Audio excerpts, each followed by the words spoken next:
Chendamangalam village office സ്മാർട്ടായി. Revenue മന്ത്രി K Rajan ഉദ്ഘാടനം നിർവഹിച്ചു. അനുദിനം മാറിക്കൊണ്ടിരിക്കുന്ന പുത്തൻ കാലത്തിനൊപ്പം മുന്നേറുകയാണ് കേരളത്തിലെ സർക്കാർ ഓഫീസുകൾ.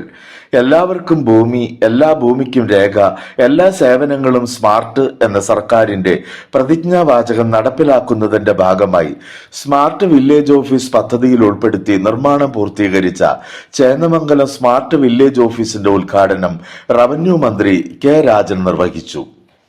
ഉദ്ഘാടനത്തിന് ശേഷം ചേന്ദമംഗലം പഞ്ചായത്ത് കമ്മ്യൂണിറ്റി ഹാളിൽ നടന്ന ഉദ്ഘാടന സമ്മേളനത്തിൽ പ്രതിപക്ഷ നേതാവ് വി.ഡി. സതീശൻ അധ്യക്ഷത വഹിച്ചു. നമുക്ക് നമ്മുടെ നിയോജകമണ്ഡലത്തിൽ 4 സ്മാർട്ട് വില്ലേജ് ഓഫീസുകളാണ് അനുവദിച്ചിട്ടുള്ളത്. അത് 3 നിർമ്മാണ പ്രവർത്തനം നമ്മൾ തീർന്നു. മൂത്തകുന്നം വില്ലേജ് ഓഫീസിൻ്റെയാണ് നമ്മൾ തറക്കല്ലിടയിലെ നിർമ്മാണ പ്രവർത്തനങ്ങൾ നടക്കുകയാണ്. അതും എത്രയും പെട്ടെന്ന് തീർന്നു. പണി കഴിഞ്ഞു. അത് കഴിഞ്ഞതിൻ്റെ ഇതിലേക്ക് വരികയാണ്. അപ്പോൾ എല്ലാ വില്ലേജ് ഓഫീസുകളും നല്ല രീതിയിൽ പോകുന്നു. താലൂക്ക് ഓഫീസാണെങ്കിൽ പഴയ കെട്ടിടത്തിലാണ് ഇരിക്കുന്നത്. ഞങ്ങൾ ഇതിൻ്റെ ഒരു അനക്സ് ഉണ്ടാക്കാൻ വേണ്ടിയിട്ട്, റവന്യൂ ടവറിൻ്റെ ഒരു അനക്സ് ഉണ്ടാക്കാൻ വേണ്ടിയിട്ടുള്ള ശ്രമങ്ങൾ നമ്മൾ നടത്തിക്കൊണ്ടിരിക്കുകയാണ്. സെയിൽ ടാക്സ് ഓഫീസിരിക്കുന്ന സ്ഥലത്ത് ഒരു പുതിയ അനക്സ് കെട്ടിടമുണ്ടായി. വില്ലേജ് ഓഫീസും ബാക്കിയുള്ള റവന്യൂ ടവറിലില്ലാത്ത മുഴുവൻ കെട്ടിടങ്ങളും അങ്ങോട്ട് മാറ്റാൻ വേണ്ടി ശ്രമം നടത്തിയാണ്. റവന്യൂ മന്ത്രിയും ജില്ലാ കളക്ടറുമൊക്കെ സജീവമായി അതിലുണ്ട്. അപ്പോൾ ഈ നിയമസഭാ സമ്മേളനത്തോടു കൂടി ധനകാര്യമന്ത്രിയെ കൊണ്ടുകൂടി സമ്മതിപ്പിച്ച് നമുക്ക് ആ സ്ഥലം ഏറ്റെടുത്താൽ നമുക്ക് എല്ലാ സർക്കാർ ഓഫീസുകളും റവന്യൂ ടവറിലും അനക്സിലുമായി പൂർത്തീകരിക്കാൻ കഴിയും. നമ്മുടെ താലൂക്ക് ഓഫീസിരിക്കുന്ന ആ കെട്ടിടം എന്ന് പറയുന്നത് കോടതി മന്ദിരമാണ്. അതൊരു ഹെറിറ്റേജ് മന്ദിരമാക്കി, ഒരു വലിയ പൈതൃക മന്ദിരമാക്കി നമുക്ക് മാറ്റാൻ കഴിയും. എല്ലാ മുസ്ലിം പൈതൃക പദ്ധതിയുടെ ഭാഗമായി എല്ലാവരും ടൂറിസ്റ്റുകളെല്ലാം വരുമ്പോൾ കാണാൻ കഴിയാവുന്ന തരത്തിലൊരു നല്ല മ്യൂസിയമാക്കി ആ ഹെറിറ്റേജ് മന്ദിരത്തെ മാറ്റണം എന്നാണ് നമ്മൾ ആഗ്രഹിക്കുന്നത്. സമ്മേളനത്തിന്റെ ഉദ്ഘാടനവും മന്ത്രി കെ രാജൻ നിർവഹിച്ചു.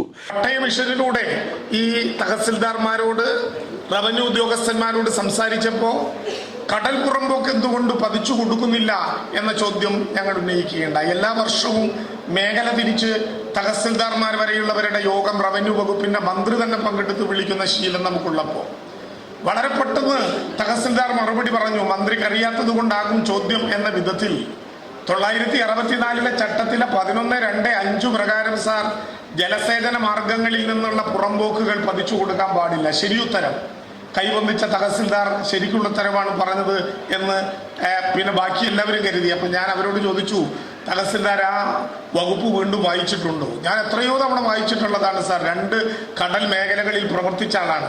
ഞാൻ അദ്ദേഹത്തിനോട് പറഞ്ഞു, അങ്ങനെയാണെങ്കിൽ 64 ചട്ടത്തിലെ 11(2)(5) കടൽ പുറമ്പോക്ക് ഒഴിവാക്കണം എന്ന ഭാഗം ഒന്ന് വായിക്കണം. അയാൾ വായിച്ചു. കടൽ പോലെ വലിയ ജലാശയങ്ങളിൽ നിന്ന് 3.017 മീറ്ററിനകത്തുള്ള സ്ഥലങ്ങൾ പതിച്ചു കൊടുക്കാൻ പാടില്ല. അങ്ങനെയാണ് നിയമം പറയുന്നത്. 3.017 മീറ്ററിനകത്തുള്ള സ്ഥലങ്ങൾ പതിച്ചു കൊടുക്കാൻ പാടില്ല. ഞാൻ ആ തഹസിൽദാരോട് ചോദിച്ചു, അത് മാത്രമേ അതിലുള്ളൂ? അദ്ദേഹം പറഞ്ഞു, എഴുതിയതായി അത് മാത്രമേ കാണാനുള്ളൂ. ശരിയാണ്, അത് മാത്രമേ എഴുതിയുള്ളൂ. പക്ഷെ എഴുതാതെ നിയമം ഒരു കാര്യം പറഞ്ഞിട്ടുണ്ട്. ചട്ടം 3.017 മീറ്ററിനകത്തുള്ളത് കടൽ പുറമ്പോക്കായതുകൊണ്ട് പതിച്ചു കൊടുക്കാൻ പാടില്ല എന്ന് പറഞ്ഞാൽ അതിന്റെ അർത്ഥം 3.017 മീറ്റർ കഴിഞ്ഞാൽ പതിച്ചു കൊടുക്കാം എന്നാണ്. അങ്ങനെ വായിക്കാൻ തീരുമാനിച്ചാൽ ജനങ്ങൾക്ക് അനുകൂലമായി വായിക്കാൻ കഴിയും എന്ന് നമ്മൾ തീരുമാനിച്ചപ്പോൾ തുടക്കം കുറിച്ചുകൊണ്ട് കൊല്ലത്തും തിരുവനന്തപുരത്തും 1382 കുടുംബങ്ങൾക്ക് ഈ വർഷം തന്നെ പട്ടയം കൊടുത്തുകൊണ്ട് 30 വർഷമായി പട്ടയം കൊടുക്കാത്ത മനുഷ്യർക്ക് പട്ടയം കൊടുക്കാനായി. ജില്ലാ കളക്ടർ NSK ഉമേഷ് സ്വാഗതം പറഞ്ഞു. പ്രൊജക്ട് മാനേജർ റിപ്പോർട്ട് അവതരിപ്പിച്ചു.